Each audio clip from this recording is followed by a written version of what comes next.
जय सिया राम। मित्रों, रामचरितमानस का यहाँ तक का प्रसंग मैं आप सभी को सुना चुका हूँ। आज का प्रसंग है श्री राम सीता लक्ष्मण का वन गमन और नगर निवासियों को सोए छोड़कर आगे बढ़ना। वन का सब साज सामान सजकर वन के लिए आवश्यक वस्तुओं के साथ लेकर श्री रामचंद्र जी, श्री सीता जी और भाई लक्ष्मण जी सहित ब्राह्मण और गुरु के चरणों की वंदना करके सबको अचेत करके चले। राजमहल से निकलकर श्री रामचंद्र जी वशिष्ठ जी के दरवाजे पर जा खड़े हुए और देखा कि सब लोग विरह की अग्नि में जल रहे हैं। उन्होंने प्रिय वचन कहकर सबको समझाया। फिर श्री रामचंद्र जी ने ब्राह्मणों की मंडली को बुलाया, गुरुजी से कहकर उन सबको वर्षासन वर्ष भर का भोजन दिए और आदर दान तथा विनय से उन्हें वश में कर लिया। फिर याचकों को दान और मान देकर संतुष्ट किया तथा मित्रों को पवित्र प्रेम से प्रसन्न किया।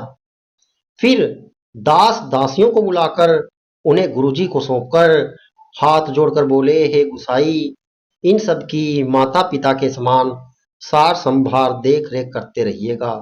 श्री रामचंद्र जी बार बार दोनों हाथ जोड़कर सबसे कोमल वाणी से कहते हैं कि मेरा सब प्रकार से हितकारी मित्र वही होगा जिसकी चेष्टा से महाराज सुखी रहें।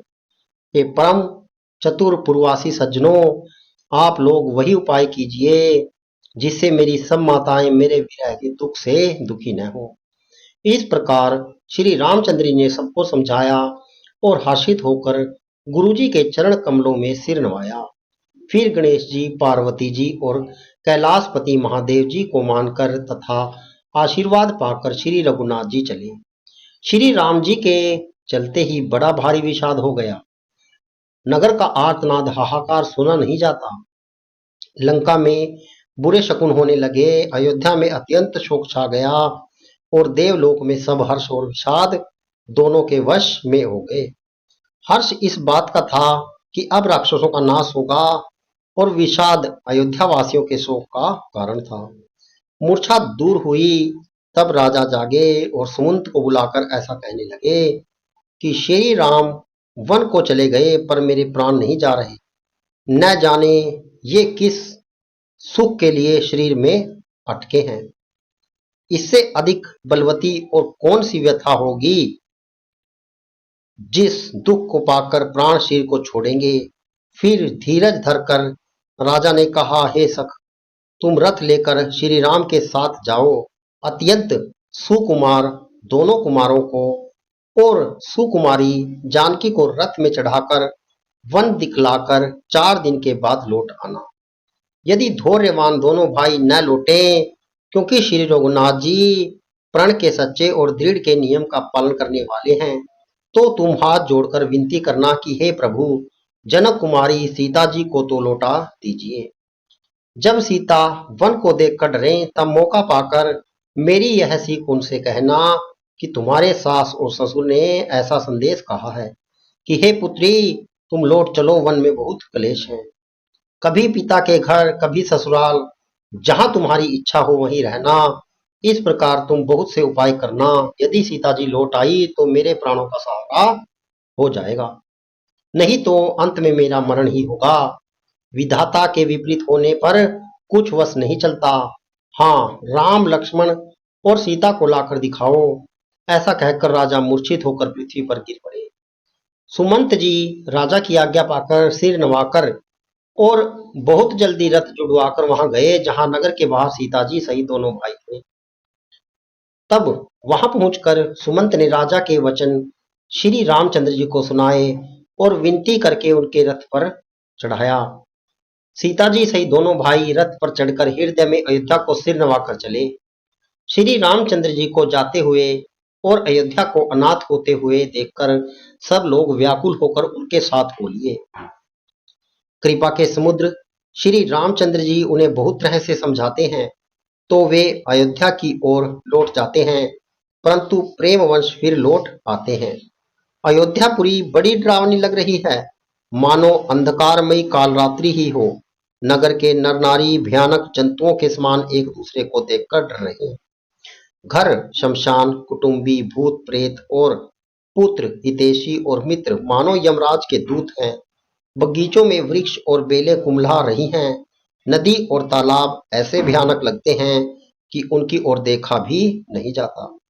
करोड़ों घोड़े, हाथी, खेलने के लिए पाले हुए हिरण, नगर के गाय, बैल, बकरी आदि पशु, पपीहे, मोर, कोयल, चकवे, तोते, मैना, सारस, हंस और चकोर श्री रामचंद्र जी के वियोग में सभी व्याकुल हुए।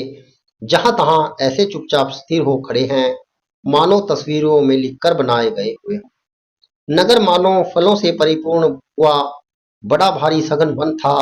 नगर निवासी सब स्त्री पुरुष बहुत से पशु पक्षी थे, अर्थात अवधपुरी अर्थ धर्म काम मोक्ष चारों फलों को देने वाली नगरी थी और सब स्त्री पुरुष सुख से उन फलों को प्राप्त करते थे। विधाता ने कैकई को भिल्ली बनाया, जिसने दसों दिशाओं में दुस्सह द्वंगनी भयानक आग लगा दी।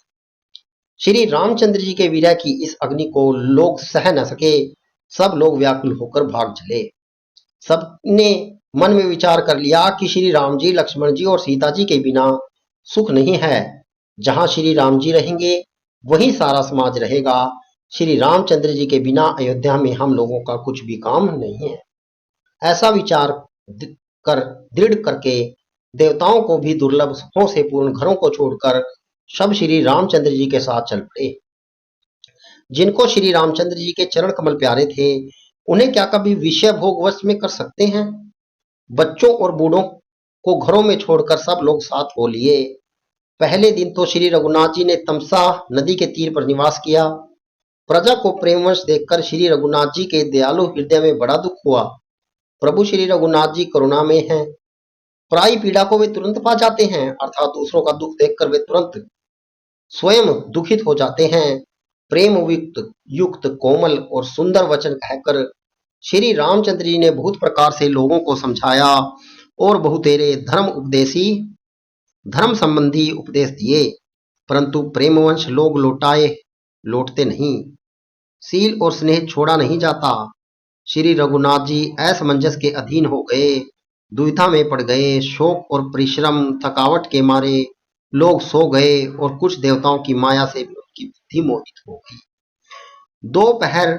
जब दोपहर बीत गई, तब श्री रामचंद्र जी ने प्रेम पूर्वक मंत्री सुमंत से कहा, हे तात, रथ के खोज मारकर अर्थात पहियों के चिन्हों से दिशा का पता न चले, इस प्रकार रथ को हाँकिए और किसी उपाय से बात नहीं बनेगी।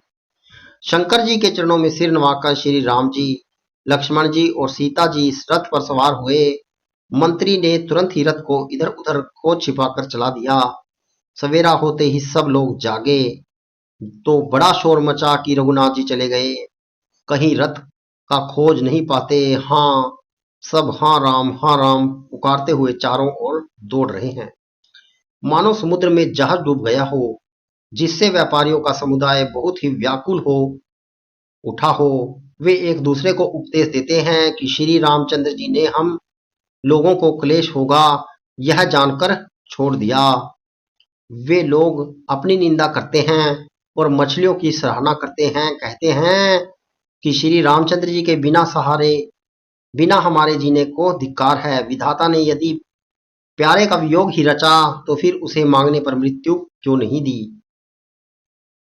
इस प्रकार बहुत से प्रलाप करते हुए वे संताप से भरे हुए अयोध्या जी में आए। उन लोगों के वियोग की दशा का वर्णन नहीं किया जा सकता। 14 साल की अवधि की आशा से ही वे प्राणों को रख रहे हैं। सब स्त्री पुरुष श्री रामचंद्र जी के दर्शन के लिए नियम और व्रत करने लगे और ऐसे दुखी हो गए जैसा चकवा चकवी और कमल सूर्य के बिना दीन हो जाते हैं। सीता जी और मंत्री जी सहित दोनों भाई श्रृंगवीरपुर जा पहुंचे। वहां गंगा जी को देखकर श्री राम जी रथ से उतर पड़े और बड़े हर्ष के साथ उन्होंने दंडवत की। लक्ष्मण जी, सुमंत और सीता जी ने भी प्रणाम किया। सबके साथ श्री रामचंद्र जी ने सुख पाया। गंगा जी समस्त आनंद मंगलों की मूल है। वे सब सुखों की करने वाली और सब पीड़ाओं को हरने वाली हैं। अनेक कथा प्रसंग कहते हुए श्री राम जी गंगा जी की तरंगों को देख रहे हैं। उन्होंने मंत्री को, छोटे भाई लक्ष्मण जी को और प्रिय सीता जी को देव नदी गंगा जी की बड़ी महिमा सुनाई।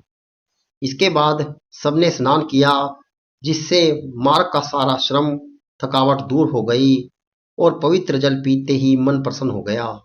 जिनके स्मरण मात्र से बार बार जन्मने और मरने का महान श्रम मिट जाता है, उनको श्रम होना यह केवल लौकिक व्यवहार नरलीला ही है।